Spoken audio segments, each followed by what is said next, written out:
Balak, le roi de Moab, a loué les services de Bilham Aracha, Bilham le prophète des nations, afin de maudire Israël.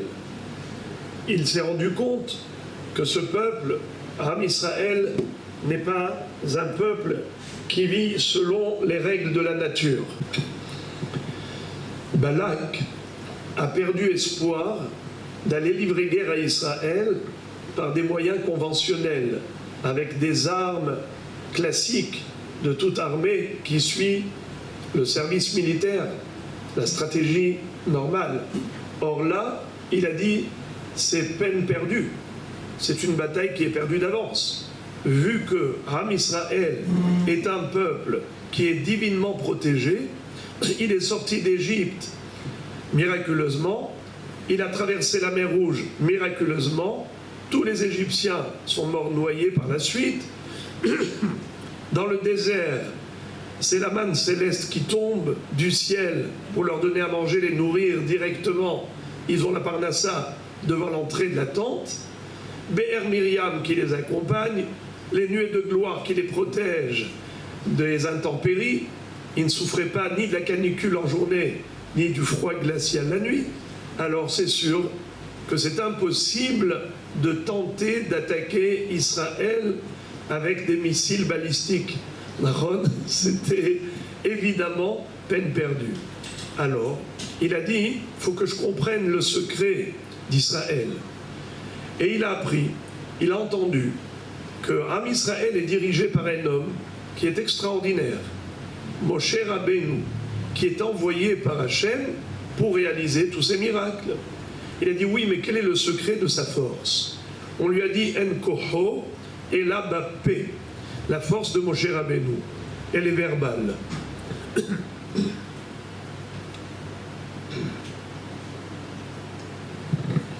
Alors il a dit, dans ce cas-là, je vais aller chercher un homme qui a également une force verbale. Et il a trouvé Bilham Haracha, le seul et unique prophète des nations. Pourquoi que Baruch Hu a donné un avis au Goïm? Rashi explique que c'est pour leur enlever tout argument de prétexte. Pourquoi ils n'ont pas suivi Hachem? Pourquoi ils n'ont pas accepté la Torah? Parce qu'ils n'avaient pas de prophète. Eh bien voilà, Akadosh Baruch Hu leur a envoyé un prophète. Non seulement qu'ils n'ont pas fait Teshuvah, mais bien au contraire, c'est lui-même qui les a incités à la débauche, à la dépravation, avec les filles de Moab, les filles de Midian. Paratz Gidro Shel Olam, depuis l'époque du déluge, les Goïm avaient compris que Akadosh Baruch Hu ne supporte pas l'inceste, tout ce qui est lié aux relations interdites. Il s'était mis des barrières. Mais qui est-ce qui a fait tomber toutes ces barrières? Eh bien, c'était Bilham lui-même. Mais Bilham, il avait une réputation universelle, comme on l'a raconté, qu'il avait maudit les Moavim au profit de Sihon Melech HaEmori. Alken Yomru HaMoshlim Bo'o Heshbon Tibane Vetikonen Air Sihon Ki Esh Yatsa Beheshbon Lehava Mikiryat Sihon Achla Ad Moav Baale Bamot Arnon, et ainsi de suite à la fin de Parashat Hukat.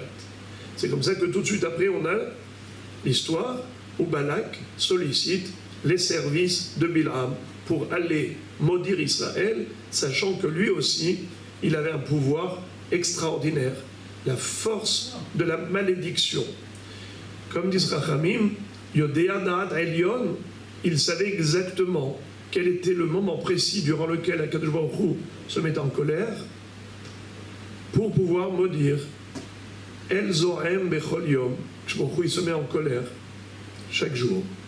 Et la Gemara demande combien de temps dure cette colère. Kamazamo, Rega. Et combien c'est le temps de Rega? C'est pas une minute, c'est le temps de dire 3 lettres. Kememre, Resh, Gimel, Aïn, Rega. Et Tosfot pose la question, mais qu'est-ce que pouvait dire Bilham dans ce cas-là? Quelle malédiction il pouvait proférer? Il pouvait dire un mot terrible, Kalem. Kalem, rien qu'ici, il avait dit un mot, Kalem, à ce moment-là, Chas v'Shalom, Akadosh Baruch Hu aurait Halila anéanti Israël. Mais Akadosh Baruch Hu ne s'est pas mis en colère pendant toute cette période. Non seulement ça, il a converti la klala en Vayahafor Hashem Elokecha et klala livracha. Les lettres Kalem, Kaf, Lamed, Mem, il les a inversées, il en a fait Melech, même Lamed, Kaf. Comme Bilam lui-même a avoué, il a dit Lo ibit aven bi'Yaakov, velo ra'a amal bi'Israël, Hashem Elohav imo troat Melech bo. Moi j'ai voulu dire Kalem et j'ai dit Melech. Bon, en tout cas, finalement, quand Bilham a demandé à Kadosh Baruch Hu d'aller maudire Israël, Kadosh Baruch Hu lui a dit non, lo ta'or et ta'am, ki baruch hu. Mais il a insisté parce que Balak lui a envoyé plusieurs délégations pour aller le solliciter. Une fois, Kadosh Baruch Hu lui dit non, lo telech imahem, lo ta'or et ta'am, ki baruch hu. Mais après ça, il a insisté. Alors Kadosh Baruch Hu dit Bederer shadam rotze lelech, ba molichinoto. Koum lech itam, vas-y avec eux. Mais sache que tu ne pourras pas dire autre chose. Tu ne pourras pas dire autre chose que ce que je vais t'indiquer. Alors, qu'est-ce qui s'est passé? Finalement, quand il est parti, chemin faisant, Akadosh Baruch Hu a envoyé un malach pour l'empêcher d'y aller. Et Rachid dit, malach Hashem, pas malach Elohim, malach Hashem, malach shel Rahamim. Par pitié pour Bilham, Dieu a voulu l'empêcher de fauter, de maudire Israël. Et il a été, malgré tout. Mais, comme la bête, son ânesse, sur laquelle il chevauchait, a vu le malach en face d'elle, alors la première fois, elle a dévié. Ensuite, elle a essayé d'aller sur le côté, parce que le malach s'est mis de l'autre côté, dans la même allée, et elle lui a pressé, comprimé le pied contre la clôture. Et à la fin, elle s'est arrêtée totalement. Il lui a dit, si j'avais une épée, je t'aurais tué. À chaque fois, il a frappé, mais là, il lui a dit, je t'aurais tué. Et elle se met à parler. Et elle lui dit, Lamazé, Hekitani, Zeshalosh, Regalim. Pourquoi tu m'as frappé 3 fois? Il lui a dit, ben voilà, tu le mérites. Si j'avais une épée, je t'aurais tué. C'est comme ça que tu es fidèle à ta mission, à ton maître. Et c'est là que Akadosh Baruch Hu lui permet de voir le malach qui se trouvait sur son chemin, qui l'a empêché d'avancer. Et là, il a pris peur. Il a dit, si tu veux, je retourne chez moi. Je ne savais pas que tu étais là. Comme l'autre qui a dit au policier, qui lui a dit, mais pourquoi tu as brûlé le feu rouge? Il a dit, parce que je ne vous ai pas vu, monsieur le policier. Je ne t'ai pas vu, cher malach. Tu as besoin de voir le malach pour accomplir la volonté d'Hachem. Mais en tout cas, il lui a dit, tu vas y aller, mais tu ne diras que ce que je te mettrai dans la bouche. Raborai et Rabotai, entre parenthèses, Rachid dit combien Bilham est devenu la risée de tout le monde. Parce qu'ils ont dit, comment, même pour son ânesse, il a besoin d'une épée pour la tuer, maintenant il veut aller tuer tout un peuple. Comment il ose aller, Hazé Shalom, anéantir Israël quand il n'arrive même pas à se débrouiller avec son ânesse? Bon, mais qu'est-ce qu'elle lui a dit? Pourquoi tu m'as frappé? Shalosh Regalim. Qu'est-ce que ça veut dire Shalosh Regalim? 3 fois. Alors qu'elle dise Shalosh Peramim. Rachidi, comment tu oses aller maudire un peuple qui célèbre les 3 fêtes de pèlerinage? Shalosh Regalim Bashana. Morav Rabotai, c'est tout ce que l'ânesse a trouvé comme plaidoirie en faveur d'Israël. C'est la seule mitzvah qui peut protéger le peuple juif. On a 613 mitzvot. Pourquoi elle a choisi spécialement Shalosh Regalim? Pourquoi le peuple juif est intouchable, invulnérable, parce qu'il a Shalosh Regalim. Tu ne pourras pas le maudire. Rabbi Yaakov Baal HaTurim, le Tour, le Shulchan Aruch, a écrit, le Shulchan Aruch, après avoir écrit un ouvrage monumental qui s'appelle Bet Yosef. Tout le monde connaît le Bet Yosef. Le Bet Yosef, c'est un commentaire sur le Tour. Le Tour a rédigé toutes les halachot et les a réparties en 4 sections. Orach Chaim, Yoreh De'ah, Choshen Mishpat, Even HaEzer. Eh bien, lui également, le Shulchan Aruch, le Bet Yosef, a suivi la ligne tracée par le Tour.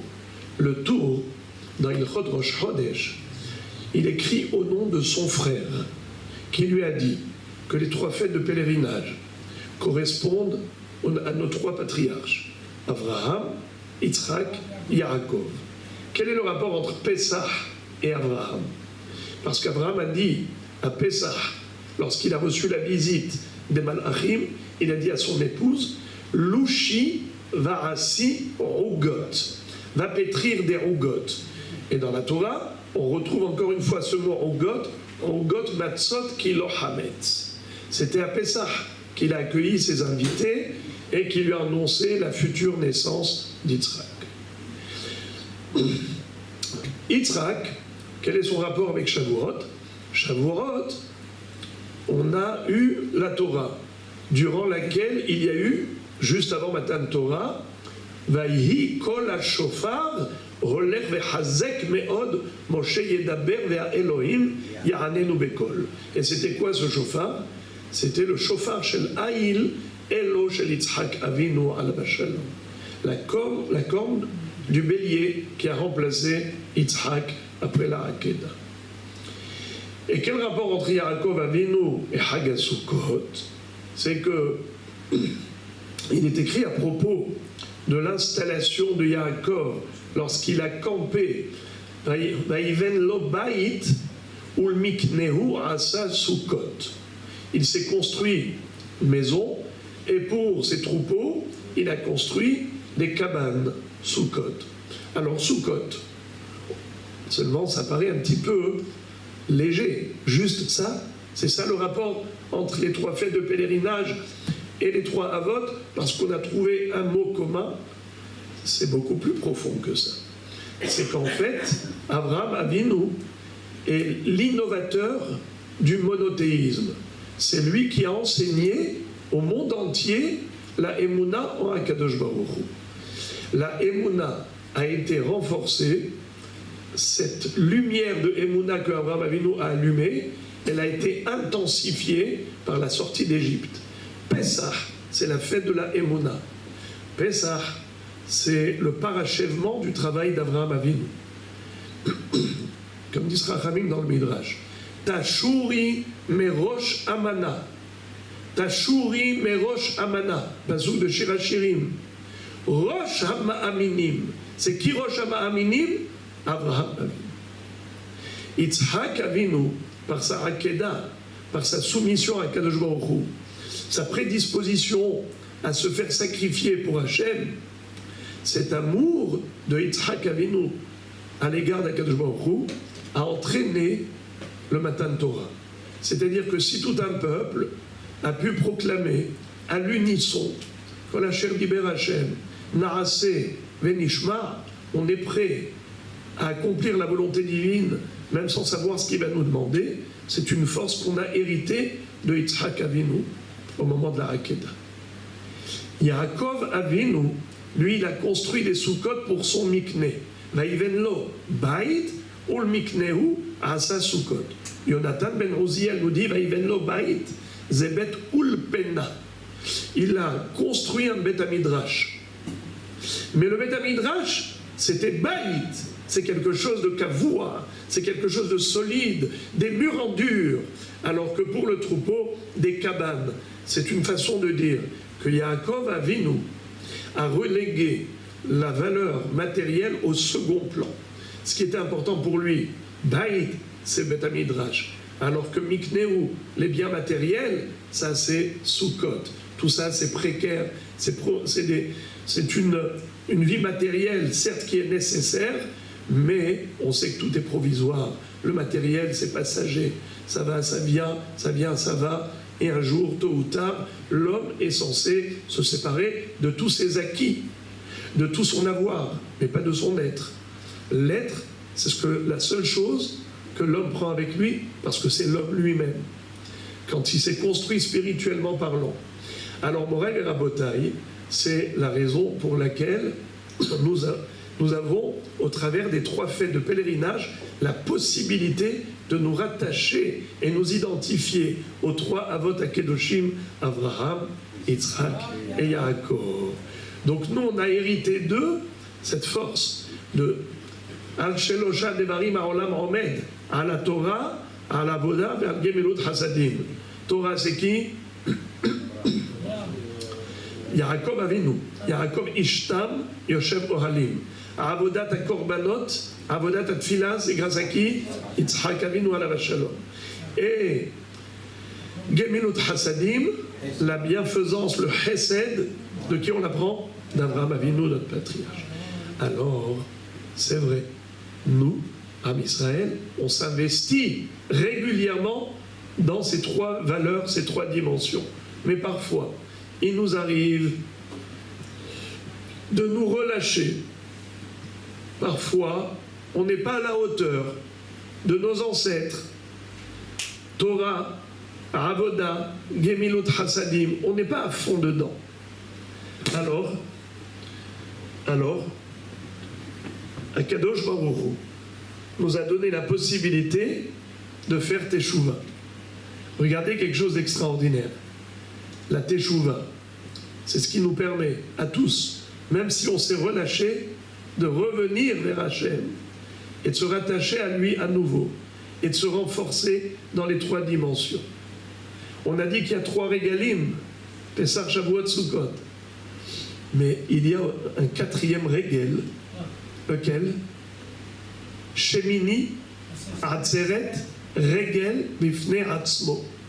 La Gemara dit que Shemini Atzeret, il y a des halachot spécifiques à Shemini Atzeret.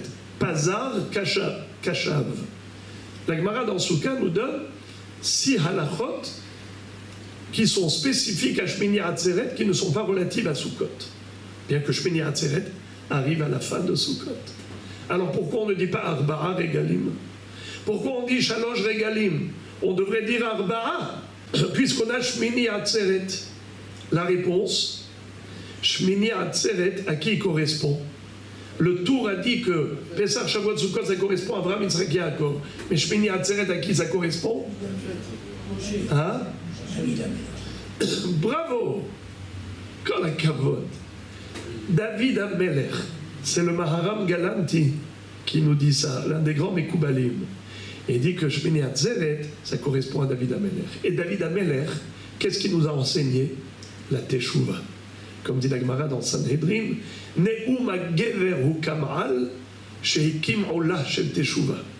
David Amelech, après l'histoire de Bathsheba, il a composé tellement de tfilot pour demander pardon à Kadosh Baruch Hu de lui pardonner, bien que ce n'était pas une faute dans l'absolu, puisque Bathsheba a été divorcée.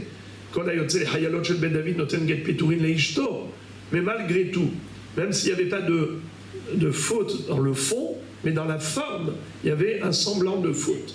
Même pour ça, il a demandé à Kadosh Baruch Hu, pardonne-moi. Herev kabeseni me'avoni, ou me'hatati taharini, ki pesharayani eda, me'hatati negdi tamid. Il demande pardon à Kadosh Baruch Hu, lève ta hor, berali Elohim, pe'ruach nachon hadesh bekeri. Il prie. Mais il nous a enseigné la Teshuvah. La Teshuvah, c'est quoi? La Teshuvah, c'est pas une valeur en soi. La Teshuvah, c'est juste un moyen pour l'homme de revenir vers Hachem quand il s'est écarté de lui.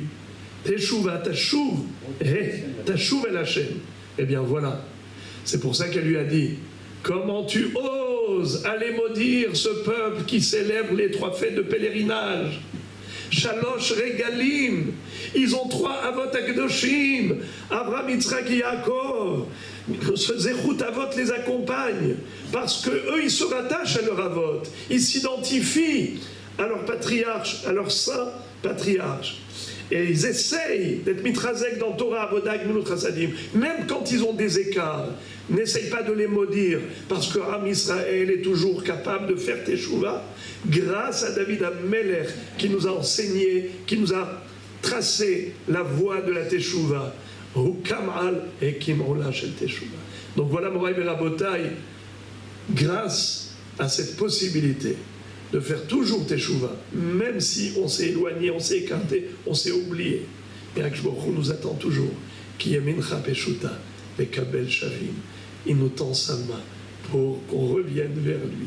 Et c'est comme ça, grâce à cette Teshuvah, on mérite à nouveau d'être protégé par le Zechut Avot, que, comme on dit tous les jours dans la Tfila 3 fois par jour, Umevi Goel livne benehem le maran shemo be'ara. Zocher hasde avot.